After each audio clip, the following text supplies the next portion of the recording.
last night. 6 1/3, 8 strikeouts. Nats beat the Pirates 12-4. He's the first 6-game winner in the majors this year. He's got a 1.79 ERA and a .82 WHIP. He's also added an RBI and 2 runs scored for good measures last night. So Max Scherzer, who right now I think is the best pitcher in baseball, got off to had another very good night last night. How about Noah Syndergaard? Gave up 3 runs in the first. Was actually outdueled by a rookie last night. Mets lose 3-2 to Atlanta. Syndergaard wound up scattering 10 hits over 6. Dropped to 2-1 on the season. So mixed bag of sorts, if you will, for Thor from New York. And then there's Chris Sale. He gave up 2 runs over 7 innings as the Red Sox dropped a wild extra inning affair to the Royals 7-6. Sale struck out 6, no decision. His ERA is at 2.14. Red Sox, by the way, have dropped 6 out of 10 after starting 17-2. They had mentioned a crazy night last night, hit a grand slam to tie the game in the 9th inning, but they would wind up losing. And then finally, Clayton Kershaw.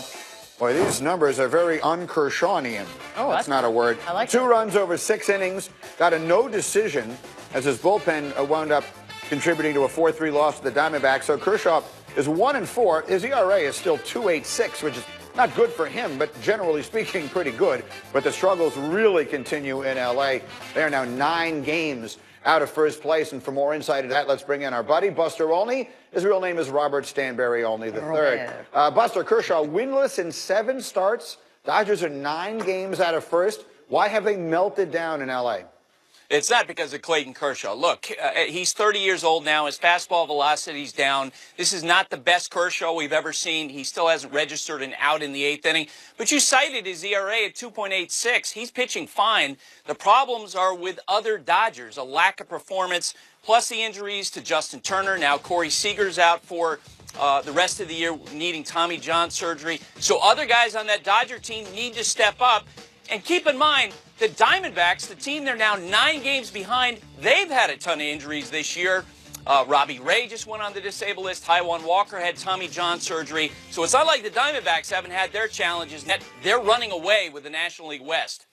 Well, I mentioned in the bump that 130 years have gone by, and now all of a sudden the sport has changed completely. And by that I mean they're putting the big hitters at the top of the order. Bryce Harper led off for the Nationals last night. Hit a home run in the game. It was not in the first inning, but he did hit a 3-run shot, which snapped a 12-game stretch in which he had not hit a home run.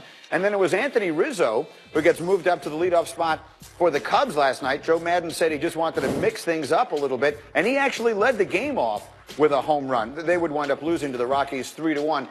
But, Buster, this idea of sluggers batting leadoff, is that a blip, or is that something we should expect to see more of?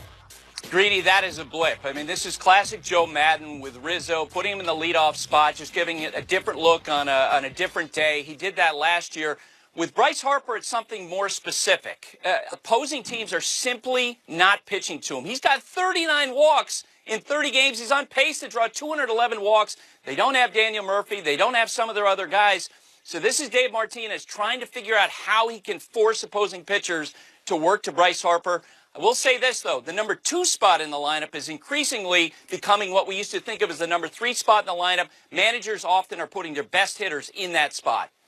And one more I want your thoughts on, and this involves Trevor Bauer, the Indians pitcher, who sort of kicked off a firestorm on Twitter yesterday when they're using the word insinuated. I mean, I would say he flat out stated that Astro pitchers are cheating. The Houston pitchers are cheating. This was in an exchange he got into on Twitter. He tweeted something about increased spin rate. It's kind of complicated from a layman's perspective of what he was suggesting. Basically, he was flat out stating he believes the Astros pitchers are cheating, and the manager of the Astros, A.J. Hinch, was not amused.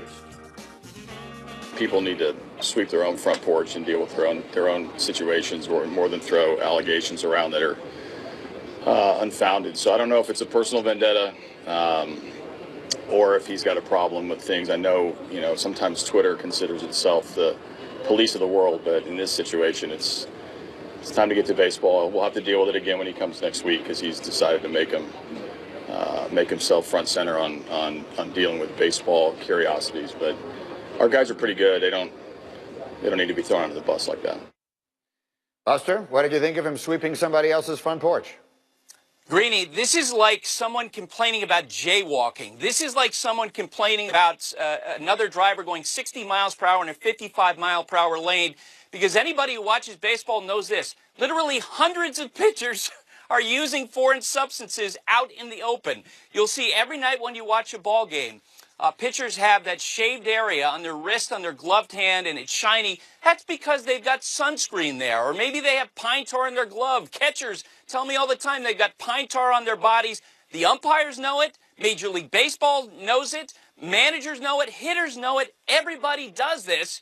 So it's surprising that Trevor Bauer would say this. I think the bigger question is, why wouldn't you use pine tar in the current culture in baseball?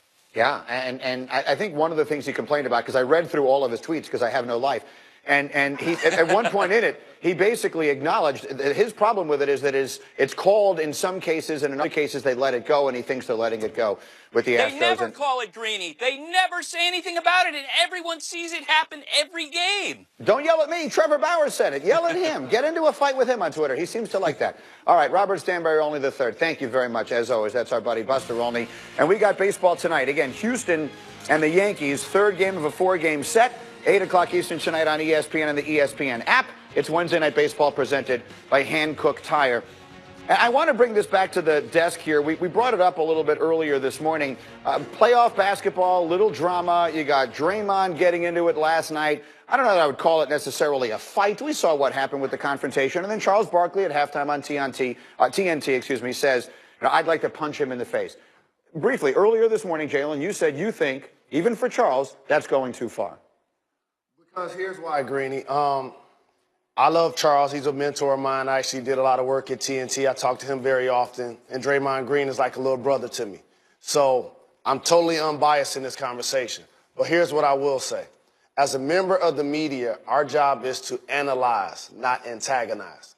And so players can get upset at me about things that I say about their performance or things that they do on a professional level, but I'm not physically talking about violence as it relates to them playing basketball. When you do that, I think you're taking it a little bit too far. Well, number one, he's not the first person on television to threaten a player, on the Warriors, as a matter of fact. But I will say this, Charles Barkley has a different set of rules. That is what makes that show so special, and it makes it great, is because he is not your normal analyst. He is not your normal television talking head. He just goes off the cuff. And whether you agree with him or not, I don't always agree with him, but I think in this particular case, he was just venting some frustration at what Draymond seems, the antics of one Draymond. This isn't about Charles because, as you mentioned, he's established himself as the guy that can say what he needs to say, and a lot of people in this industry have been able to do that. And so it's beyond that. It's the job of the media. When we're talking about what we see in basketball, when I talk about fighting you, that makes it personal. Like, when I heard him say that, I was watching it live. You take it seriously, though? Because I don't take it seriously. I was like, he doesn't like him. Fine, and that's okay. But there are people in the NBA I don't like, but you can't tell when I'm talking about them on television. But what I'm saying is, I understand that, but that is not...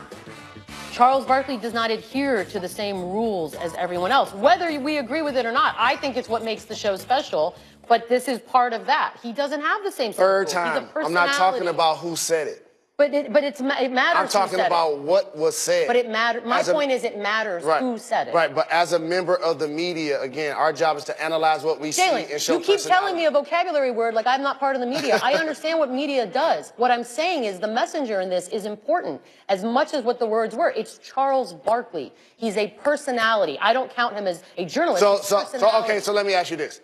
Would you be fine with anybody except Charles saying that? No one else would. I have to leave it there. I didn't even get to comment on this. Sorry. And I have a variety of thoughts. No, we will get back to this again. We got 3 hours. What do you guys think? It is a very good topic. Let us hear from you as well. You can tweet at us using the hashtag, because Beto loves hashtags. There's somebody that Beto wants to punch in the face. People have punch in the faces. That's Steph Curry.